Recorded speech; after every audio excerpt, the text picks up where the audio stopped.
What's up, guys? Welcome to the Stats Free Sports channel. Here to give you a day one slash little bit of day two NBA recap, NBA free agency recap. NBA free agency started yesterday around I think 4 p.m. was the start time. Start off a little bit slow, but we did see some good signings, especially overnight last night. You were still up, or like me, getting off of work. I saw the PG signing live. No, not saw it, but when the news came in, I was up when it came in, like 3, 4 in the morning. So let's get into it, guys. So as of right now, I'm doing this video at 10:04 a.m. So if the move happens after that, I won't be able to see it. Maybe during the video, I'll check my phone, whatever. But after this, I'll probably do a part two tomorrow or in a day or so, depending on who signs today or something. And we'll do another recap of the next crop of free agents. But let's get into it, guys. Let's start from the start. Start from the top to the bottom, uh, to where it started at, and then we'll work our way to the newest signees as of this morning, who I saw already. And the Thunder made a couple re-signings from their young guys. So let's get into it, guys. Let's share the screen real quick. And I am going to pull up NBC. NBC Sports Tracker, NBC NBA Free Agency Tracker has been the best in my opinion so far. So we'll pull them up and let's start with, he's not the first signing. I was just looking through it, make sure everything was accurate. The first signing I remember seeing was Obi Toppin. And that's what the list starts at as well, was a re-signing technically. But 4 years, $60 million from Obi Toppin, former first round pick, high flyer from the Knicks. Now he gets 4 years, 60 million. People don't understand the market when they make jokes. And I don't say it's jokes, social media, it's always gonna be jokes, but they don't understand like holy overpay and all that stuff like that. 60 million is gonna be the mid-level exception in a couple years. That's gonna be your average NBA contract in a couple years. So when people talk about, oh, soccer has great money, baseball has great money, NBA and NFL are reaching the same aspect, those same points too. They're definitely reaching those same points too, where 4 years, 60 million, that's going to be the going rate for your average bench player. And Toppin is not a starter, but he's seventh man off the bench, eighth man off the bench, and a key depth piece to a almost contending style team.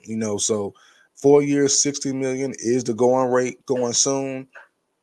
So when you see, next move or two, you're going to see a young guy from Los Angeles, and Max Christie gets somewhere not close, but he got a pretty high deal as well for not showing much. You got to pay to keep your rotation all the way together, and you're going to see that starting this off season. Normally, years ago, I remember seeing, what's the kid from the Blazers? Well, he's a man, but years ago, not Evan Turner, it was another one.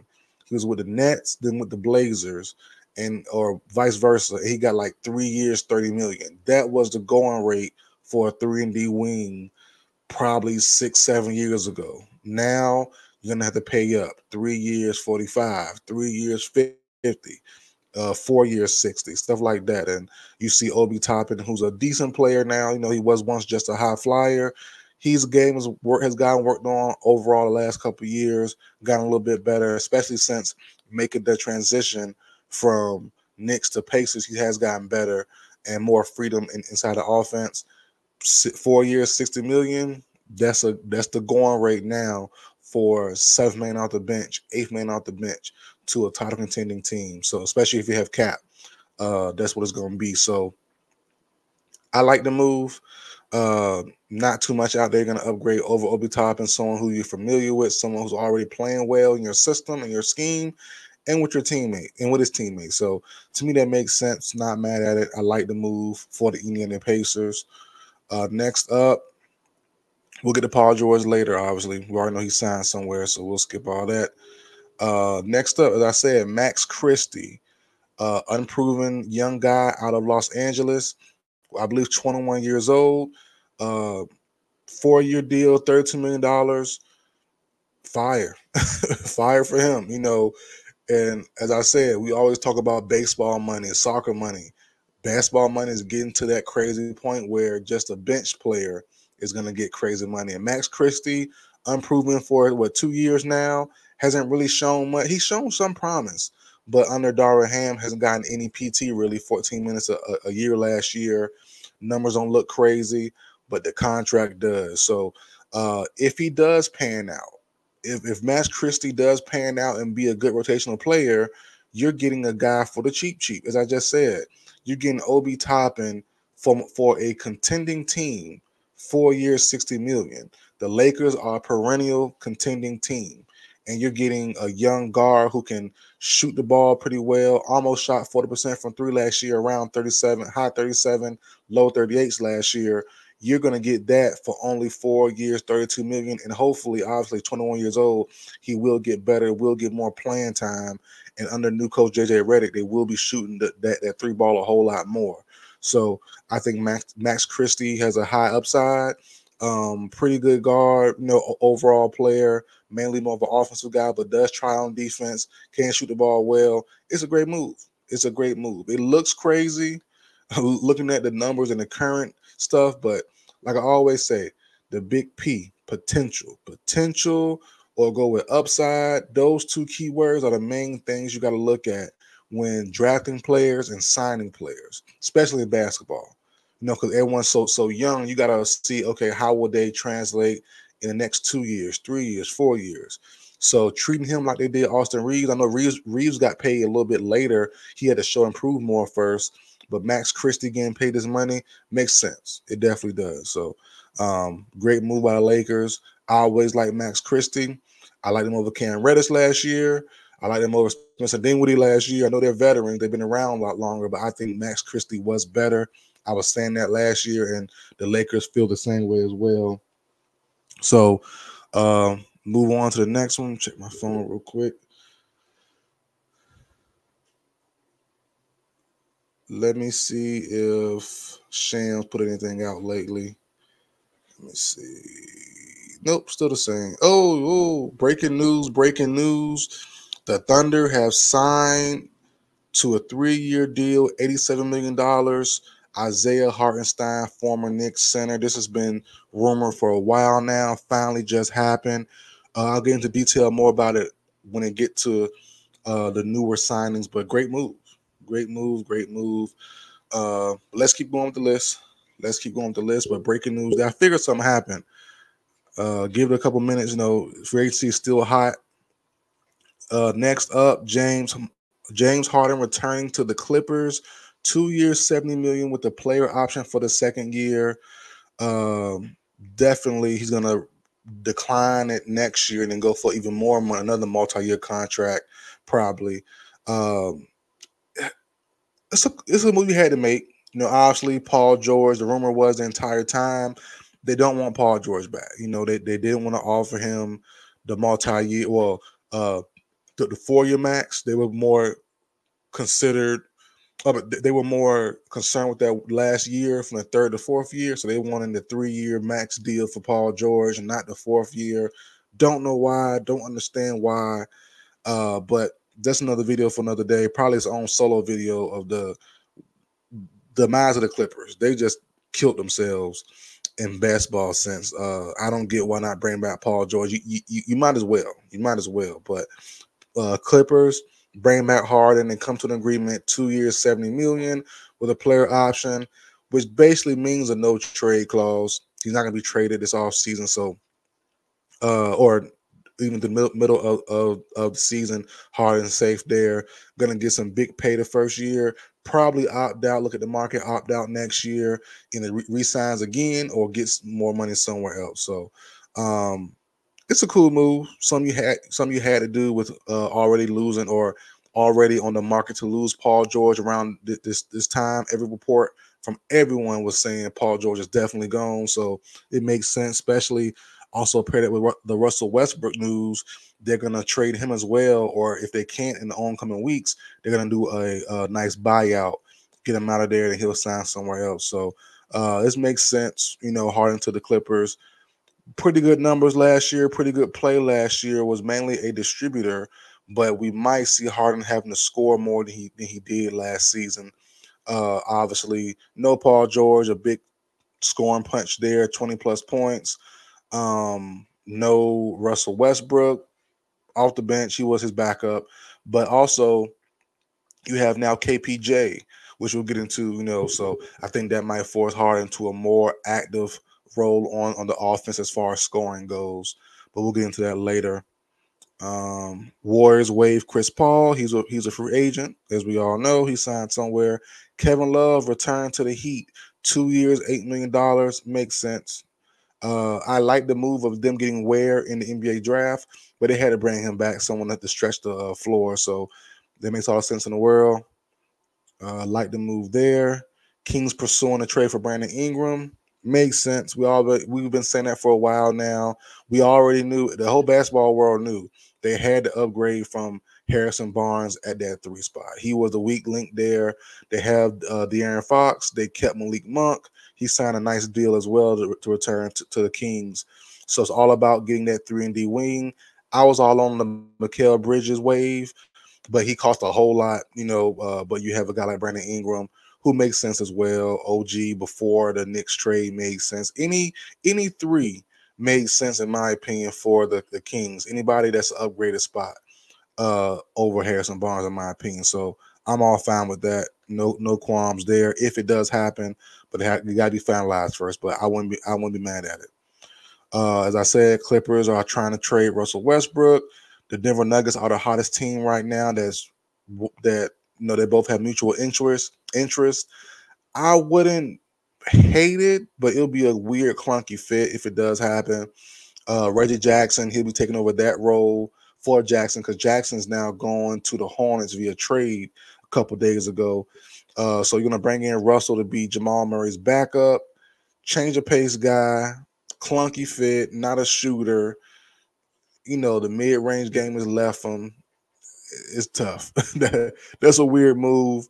Like I said, the Nuggets might need their own video too of how they kind of messed themselves up. And next one, Contavious Caldwell-Pope, the former Nugget, signed with the Magic, 3 years, $66 million. When I first saw this deal, and I still stand by this now. When I first saw it, I said, this move impacts the Nuggets more than it impacts the Magic, in my opinion. Them losing KCP was a big hit. The Magic getting KCP is cool. He's an upgraded version of Gary Harris, who's a free agent, if I'm not mistaken. Shoots the 3 ball just as good. Plays the defensive end way better. So it was cool. Not really a needle mover, in my opinion. I was all on board for the Magic getting a playmaking guard. Darius Garland. Who else is out there? Trae Young, maybe. Even my guy from Portland, Simons. I've been saying that for years. Anthony Simons going to the Magic makes sense. He's a guy sitting in the wing waiting to be traded, because obviously him and Scoop, Shaden Sharp, they're not going to be a trio for much longer, in my opinion. So I think Simons going to the Magic eventually, now or the trade deadline, makes sense. Because you have Suggs, you have KCP. Markelle Fultz might not be brought back. I mean, you don't really have much there at that scoring or playmaking at that perimeter guard spot. So it's like, I don't know what they're going to do there. So I don't think they're done yet, but KCP move as a whole, as a one-off move, I like it. I don't love it. They need a playmaking guard first. Forget about the defense. The defense is already strong. Isaac, Suggs, all that stuff is cool. Replacing Gary Harris with KCP, it makes sense. I get it, but I really would love them to get a playmaking guard, a high-end playmaking guard, a young guy that fits their timeline. Darius Garland, Trae Young, or like I said, Anthony Simons, who I talked about for years now on this channel, going to the Magic. I just love the fit, and it still makes sense right now. So I think they could be in the market for one of those guys eventually.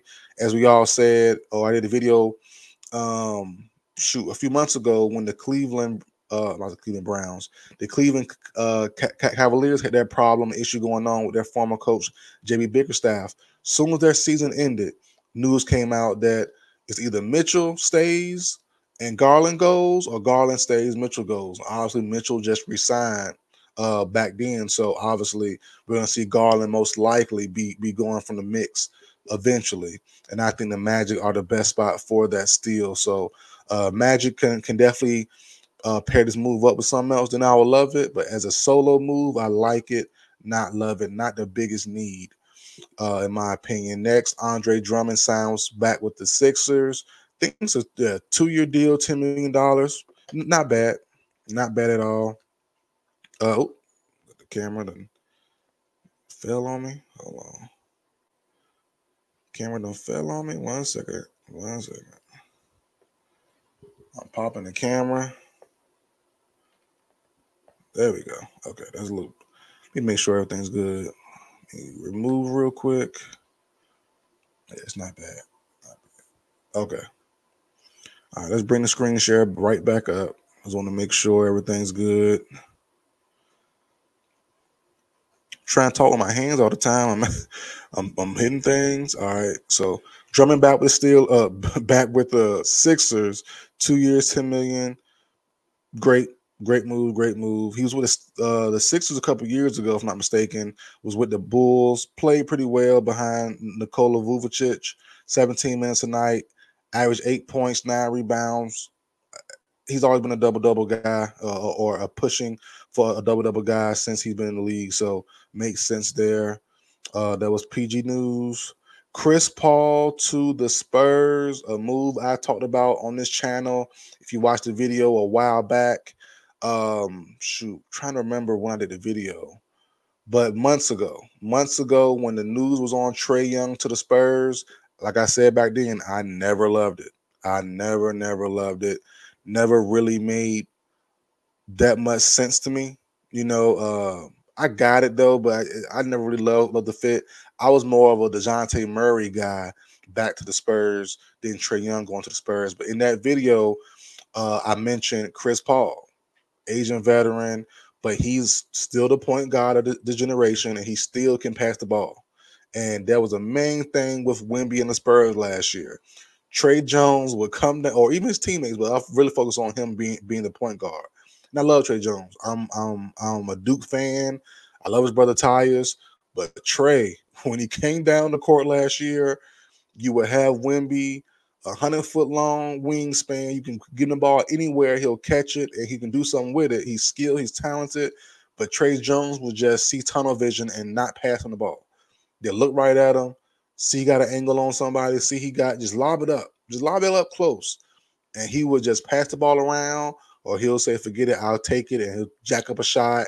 He'll drive in the lane, jack up a layup, jack up a mid-range shot. I'm like, dog, get your young star player the ball.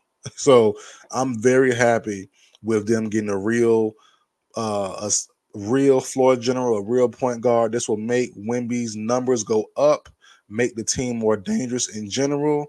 It will definitely, teach these guys how to get Wemby the ball when they need to. And that's basically almost every play. So I love this move. Not mad at it. It's just sad. It's coming to an end. We're getting older. I was a kid when Chris Paul and LeBron, all these guys started playing, and now you see Chris Paul on his last legs bounce around from team to team. You couldn't have told me years ago, especially back in the Hornets days, way back in the day, Chris Paul would be bouncing around to about his 7th, 8th team or 6th, 7th team. He's been around the block now. It's tough to see him not sticking with one team long term. Great point guard, one of the best of all time, top 10, top 15, top 12, whatever I'm put him at. But to see him just be bouncing, I'm like, dog, it's wild to say. If you would have told me back then, Hornets, where you go to? Hornets, Clippers, Houston. I'm like, okay, that's it. Then you see more teams. I'm like, dog, it's wild to see. It is wild to see these veterans that we grew up on who were superstar players now just bouncing around the league, trying to hang on, trying to get more money, which I'm not mad at. It's trying to play the game of basketball. He don't have much left, so he's going to play it all, get this money while he can. But overall, I do love the fit of Chris Paul with the Spurs. Lovely fit. Really one of my favorite moves of this whole entire thing. Eric Gordon going to the six. Let me pause for a second. Where I by. Pause for 1 second. All right, Eric Gordon, 35-year-old Eric Gordon going to the Philadelphia 76ers. Not surprised at all. We already know Daryl Morey loves his former Rocket guys. Brought in James Harden a couple years ago. Brought in PJ Tucker last season via trade. When he not last year, a couple years ago. He loves his Rocket guys, and Eric Gordon is one of those guys from the past. He will, and it's funny to say, he will be an upgraded version of Buddy Hield. Buddy Hield struggled mightily last year when he left the Pacers via trade and went to the Sixers. He wasn't good. His shot left him, his confidence left him. So it seemed the playoffs he was terrible. So I'm all fine with Eric Gordon. I think he plays that role better as just a role, a catch and shoot three guy, a timely three guy. That's something that Buddy Hield just struggled with last year for some weird reason on a different situation. So Gordon with the Sixers to me makes sense. Averaged 11 points last year for the Suns.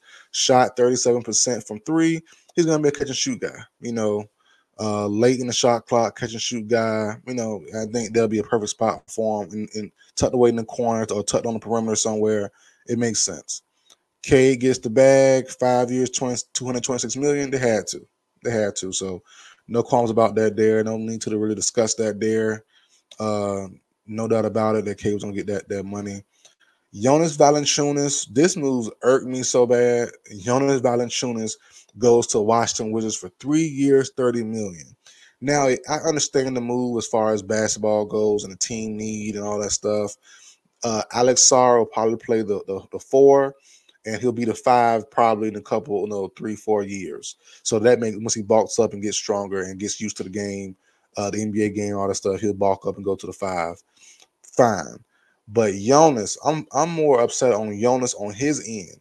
He could have probably got that money from the Lakers. And I'm not a Lakers fan. I'm a LeBron fan. I want to say LeBron not my favorite player, but I want to see LeBron win more rings and be great at all times. I think, I'm just at that point in my life rooting for LeBron only, really. I'm a D-Wade stan, though. But I want to see the Lakers do well. And to see Jonas, and the whole rumor was LeBron's waiting to re-sign because he wanted one of three players or two or three players. Jonas Valanciunas, James Harden, or Klay Thompson. And Harden obviously goes back to Clippers. There's no doubt there. We all knew that already. Jonas to me was a shoe-in. When LeBron wants you, when you have a chance to win and get good money, I thought it made sense. He could have got the same money probably with the Lakers or even more. So it's like, going to Washington, it just reads to me some guys don't want to win. That's just me personally, or scared of pressure, don't want to be under that pressure of the Lakers. And I understand, too, because Lakers as a front office, as a business, and playing with LeBron, too, is tough because when everything's going great, it's on him. When everything's going bad, it's on you guys. So I get it, but I would love to play with the Lakers team. New head coach, play with AD, play with Bron, but some guy and play with and probably get the same or similar contract. I just thought it could have been better in a better situation for Jonas, but I guess not. But basketball fit, I like it. A fit for a pretty good center in Jonas, I don't really love it. Going to Washington, it's abysmal there right now, but things could be changing. So we'll definitely see what's going on. And also looking at the bigger picture, not too many center spots were going to be open either. So it makes sense. It does make sense for him too as well to be able to start for at least the next 2 years at center. And then you have Sarr being your four, Poole, Kuzma, those guys as of right now. So I'm not mad at it. I just thought he could have went to a better team for him personally. But if he likes it, I definitely love it. So great on Jonas getting that bag. Next up, a big loss. And this kind of came later. I don't think this came first, in my opinion. I'm going to skip this. I'm going to come right back to it and go this one first. And that's Najee Marshall from the Pelicans going to the Dallas Mavericks, 3 years, $27 million. I like it. I don't love it. And then you pair that with the Mavericks going back down, the Mavericks losing Derrick Jones, and going to the Clippers for 3 years, 30 million, the same contract. But I think the Mavericks losing this deal here, or losing this swap here, they should have kept Derrick Jones and forgot about Marshall. And now Marshall's not bad, solid 3-and-D guy, brings some toughness. And we see him choke up Jimmy Butler not too long ago. He brings decent defense, decent offense, solid overall rotational player. But Derrick Jones was their best on-ball defender by far last year. And to lose him is like, man, for almost the same money, for $3 million more or less by bringing in Marshall, I didn't love it. I didn't love it, man. So them having their sights on Klay Thompson made them lose out on Jones. But like I said, for me, I would have kept Jones. I forgot about Marshall. I don't need, if you have Jones, you don't need Marshall. You don't need both. So it seemed like they chose Marshall over Jones, and I don't really understand that one, in my opinion. I think Jones is the way better player. Definitely can't shoot as much or as good as Marshall can, but his on-ball defense is definitely needed. But you have Quentin Grimes now as well, so I'm not mad at it. I just wanted them to keep Jones, and Marshall to me is not an upgrade. It's a little downgrade in my opinion. But they all grant the Klay. They probably will land Klay. But this, as I said earlier, this Derrick Jones I alluded to earlier, these moves that the Clippers are making, they're going to force the James Harden of old to come out, of him being more aggressive, because KPJ, which I don't think I talked about yet, but he's coming up soon. Derrick Jones Jr. They're not scorers. Well, KPJ is, but not. He's not an efficient scorer, not a high flying, not high flyer, but he's not a high end scorer like Paul George, obviously. So him scoring those points he needed in Houston Rockets around that time, that probably won't be as easy or as frequent as it was, or as it will be with this new Clippers team. He might be the facilitator mainly. Then you have Harden and Kawhi being the main scorers, with Derrick Jones Jr. being the main defensive wing player to partner with Kawhi Leonard. So, it's going to be a clunky fit in my opinion. Jones probably plays the 3 or the 4. Kawhi probably, obviously one of those two play the 3 or the 4, depending on the matchup, whatever. Harden at 2, and then KPJ at the 1, I guess. Zubac at the 5, Trey Mann off the bench, Powell off the bench. So it's not a bad team, and that's probably what the team will look like. But it definitely, it's just missing Paul George to me. Paul George, I don't know why he let that man go. He was he was their leader, when Kawhi was out, and I just don't understand why letting that, so even as his older age is hitting a little bit more, getting a little slower, not as athletic, he's still a supreme talent in my eyes. Top 20, top 25 player, no doubt about it. And to see him go now is like it's tough. It's tough, and to keep the game together for the most part. Russell will be gone as well, but for him to be the odd man out, and not Harden or not Russell, I'm not there behind the scenes, but I just think Paul George should have definitely stayed, in my opinion. But good moves by the Clippers. They got better. Well, they not got better, but they did fill a nice hole there on defense. But the offense punch will still be lacking for the Clippers with this Derrick Jones move, and Najee Marshall with the Pelicans, now with the Dallas Mavericks. Decent rotational guy. That's it. That's really it. So and here we go here. Kevin Porter Jr. Returns to the NBA, signs a 1+1 deal with the Clippers. As I said, pretty good player. Off the court stuff messed him up a couple years ago. Now he's back. Good to see, and this also charges will be dropped very, very soon. Dropped. They'll be dropped with no criminal record. No, excuse me, not dropped. It'll be non-guilty. I should say he'll be not guilty with no criminal record coming up soon. So that stuff will be behind him. So that's good for him to come back to America now. He was playing in Greece, played pretty well from what I could see, but now he's back in the NBA, trying to get back what he lost as far as playing time and that money. He had a nice big contract as well. He ended up losing, so he'll probably get that back in a couple of years if he plays well. So that's good for him. Him and his family. As I said, Klay Thompson. The Mavericks rumored to be the front runners, but LeBron did call Klay Thompson and his dad, his Klay Thompson's dad. I forgot his dad's first name, Michael Thompson. If I'm not mistaken, he's been on Twitter acting a fool. He's been wanting his son with the Lakers for a long time now, and he's not being quiet about it. Let me check my phone. He's not being quiet about it at all. He is being very vocal about his son going to the Los Angeles Lakers. All right, no new news, so keep on going. No breaking news as of right now. Kelly Oubre, great fit for the Sixers. Had a pretty good year there. A good year. Can't even talk. He had a good year there last year. Resigns 2 years, $16 million deal. I like it with a player option. I really like it. Played well. Proved to be a 3-and-D guy. Shot the ball from three pretty well. Was a good baseline cutter last year. He fit that Philly system and the Nick Nurse system very, very well. So glad he's back. That Sixers team looking very solid, very, very solid, very, very strong.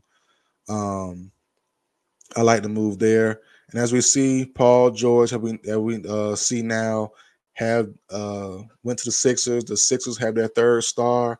They gave him the 4 years that he wanted. 4 years, $212 million max contract. Great contract for Paul George and his family. And I think will be a pretty good return for the Sixers also. I like the fit. I did a video months ago on Paul George to the Magic. I love that fit more, and I explained there why in that video, but I like the fit. Makes sense. Paul George will have his role lessened, which will be great for him personally. Not as much stress for having on the ball, but he can. But when it does come to him, he can definitely facilitate the ball. He's been definitely improving as a passer the last couple years, as a better playmaker. Been a good two-way, been a high-end two-way guy for a long time. Obviously, he's getting older, getting a little slower, getting less athletic, but still pretty solid there on the defensive side of the ball. The shot is still great, and that he's always been a big-time player, big-time clutch moment player, late-game player, and you add that with Maxey, with Joel Embiid, I love it, and lessen his role a little bit, less on ball, more off ball. His numbers on catch and shooting is great, So when you have Maxey and that speed and that quickness, driving and kicking, and you have Oubre, you have PG now, and look, straight up PG over, or you have Tobias Harris now being upgraded by PG. I love it. You got to love that, no matter how you feel about PG or playoff P, whatever you want to call him, or pandemic P, he's a 100% upgrade over Tobias Harris. He was trash in that third star role for the Sixers all them years. So I'm glad he's finally gone as a non-Sixers fan, and Paul George should play better as long as he's healthy. That's the main thing was health. Joel Embiid's long-term health, or even short-term health, Paul George's health as well. This last year was the first time he played over 60 games in I think his 4 out of 5 years in being in Los Angeles. So, I'm definitely happy for him getting his 4 years that he wanted, the long-term, the max money. But if they stay healthy, they're definitely in the number 2 or 3 2 or 3 team behind the Boston Celtics. And, they have a puncher's chance now. Joel, PG, Maxey, overall good roster. Eric Gordon, Kelly Oubre, the young kid, the young point from Duke. We'll see about Kyle Lowry. They might bring him back. They brought back Drummond. They have depth. They have good pieces, and they probably can add a little bit more as well. So they did lose Nick Batum, so a good wing defender there. But as I said, Tobias Harris plus Nick Batum, they don't equal up to PG still, but you're gonna need more depth, more stuff, obviously, because PG can get banged up. Joel can get banged up, so PG might have to be the second star to Maxey for a little bit. Let's probably guarantee how Joel works. He plays about 40, 50 games, 60 games. He's always banged up, messed up. So we're going to see PG and Maxey as the 2 stars at some point for a good little stretch. And I think it'll be a pretty good move there. So that's it for this website here. That's where they cut off at. So I removed them. And now on to the last few moves before the video is over. I saw this morning, and it's mainly Thunder centric. Well, it's all Thunder centric. The Thunder bring back 2 players, and they bring in a new player, which I did a breaking news on earlier. And that's they re-signed forward Aaron Wiggins, 5-year, $47 million deal. And people on Twitter are like, bruh, how's he getting all this money? Like I said earlier, going back to Max Christie, going back to Obi Toppin, 4 years, 5 years, 3 years, 30 million, 3 years, 4 years, 40 million, 50 million. That's the going rate for rotational guys right now. And Aaron Wiggins has been pretty good last year. Shot about 2 threes per game. He was about 40+%, close to 50, if I'm not mistaken. So no, not a lot of threes being put up, but overall a solid player that can get better, still pretty young. So 5 years, 47 million, that's a bargain. That's a bargain. About 9 million a year, 8 million a year, 8 and change, 9 and change.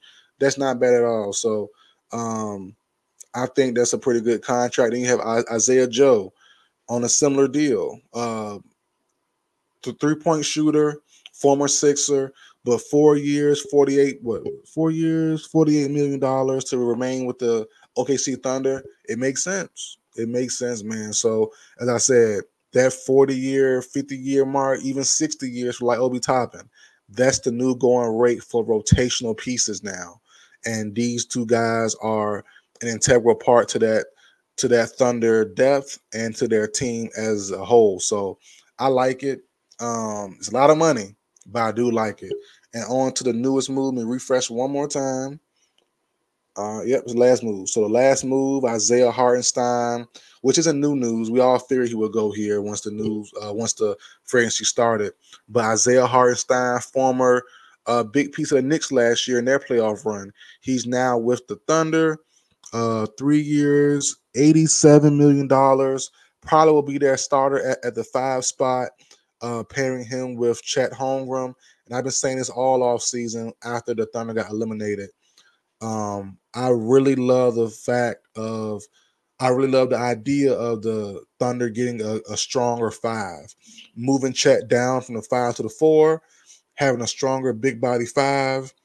I would have liked Jared Allen from the Cavaliers. I would have liked a couple other guys as well, but Isaiah Hartenstein is a good fit as well. You know, he can stretch the floor, tough rebounder, decent shot blocker, overall good center. So you bring him in for a couple years until Chet bulks up.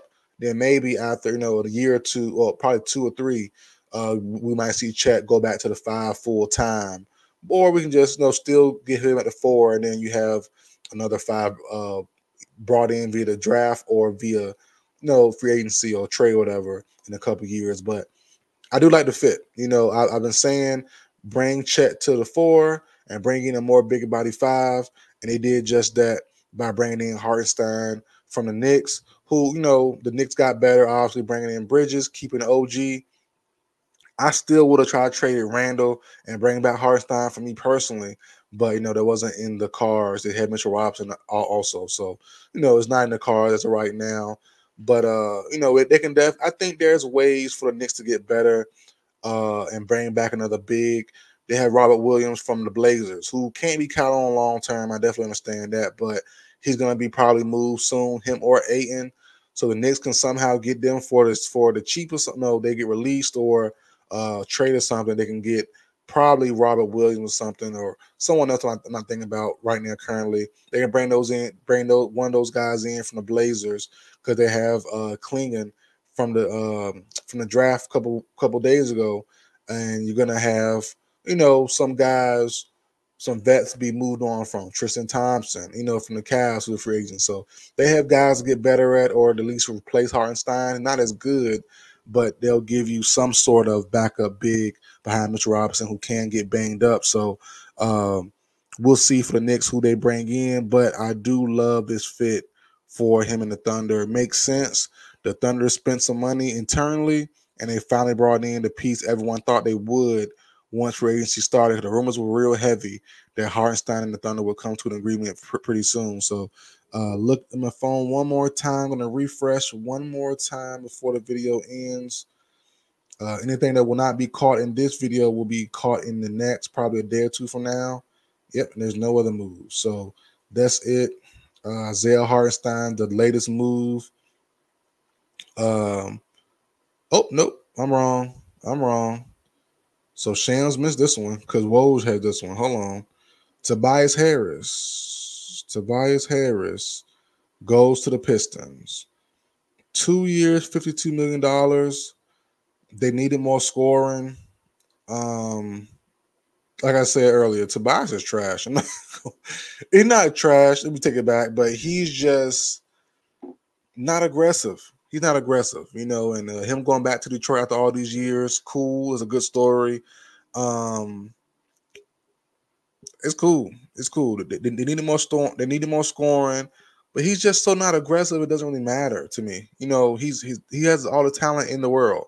We've been saying about Tobias for a long time, as far as the basketball community goes. He's super talented. You know, decent 3-and-D option, decent player in general. Decent defense, solid rebounding, overall good scorer. He can score any way you want to score, outside, inside, mid-range. He just doesn't do it. And that's the main thing. He just doesn't do it. And that's the thing about him. So him and Detroit, their connection was there for a while. They need more scoring, need more veteran presence. I like it, but it don't really move the needle for me, you know. So good for him though, but I guess it's a good move. But we'll see how it lands long term. And it's kind of telling to me, you know, I know they had the money and they had the cap to spend, but I don't even think a contender wanted Tobias Harris. I really don't. If the Lakers had a shot, the Nuggets had a shot, you know, any other team, Thunder, I don't think nobody would have brought him in. The Clippers, I don't think they would have brought him in. I really don't think so. Not especially not for 2 years, 52. So, you know, it's good for him though. Great move, but not really a needle mover in my opinion on either side, the Pistons or for himself. He's just getting the bag, you know, for a couple of years, which is greater for him and his family. But I think it is telling a little bit that he had to go there to get his money and not to a contender, not to a winner. And telling more on the basketball side, obviously. So he's talented, but hasn't really shown improved the last couple years since being with Philly. So he had his moments, but long term, he's never really been the guy that they could rely on when Joel got hurt, when Ben Simmons was missing in action. Tobias was just okay, and he never really stepped up and been good or great like he was brought there for and like getting paid for. But so yeah, I had to check on Woj to make sure that was it. Check one more time. Check both Woj and him. So okay. See, yeah, Sham not getting everything because I'm missing stuff. Sham's missed this one too. Free agent Jalen Smith signed 3 years, $27 million with the Bulls. Not bad. I don't know what the Bulls are doing though. They have a weird built team. They have a really weird built team. So I know a lot of Lakers fans were trying to, or were well, not a lot, but some Lakers fans were on X/Twitter trying to get Jalen Smith to the Lakers. I saw the vision. I definitely saw the vision. But going to the Bulls side, I don't know what they're doing. I don't know what they plan on doing. They got a bunch of just mismatched pieces together, you know. So I do expect Zach LaVine to be gone. I do expect maybe Nikolai. No, I guess Vucevic stays for now, but Lonzo's probably going to be gone soon as well. But that team is just built weird. It's just weirdly built. They gave PJ Williams, PJ Williams, all them. Is his name PJ? The young draft guy from a couple years ago who never really panned out. I think it's PJ Williams. They paid him a bunch of money for no reason. They got Josh Giddey. They got Kobe White, who's strong, had a good year last year. They got the kid from Illinois a couple years ago. Can't really say his name. Ayo something. But they got a pretty good name, a pretty good team as far as individual goes. But as a team, as a chemistry, as just a team build, it's just a weird build. Not too much shooting. a lot of playmaking, a lot of ball handling, but not too much shooting. I think Kobe White is their only real shooter for real. So it's like I don't really know what they're what they plan on doing. So we'll see. We'll see what the Bulls do. But they're definitely going to go in purgatory very soon. They're going to go and rebuild very soon. And I guess they're struggling to trade Zach LaVine as we speak. So I don't know what they're gonna do long term, but the short term they're gonna be trash for sure, for sure, for sure. But Smith was a good move. He is a solid rotational player, but I don't right now see his role or fit with the Bulls. I really don't see a nice role for him. It's just a weird, clunky fit for a lot of their guys. But we'll see. We'll see how it goes, man. But that's it for video. Like, share, comment, subscribe. Follow me on all social media platforms: X, Instagram, Facebook, TikTok, all the same name at Stats Free Sports. I'll see you guys next time.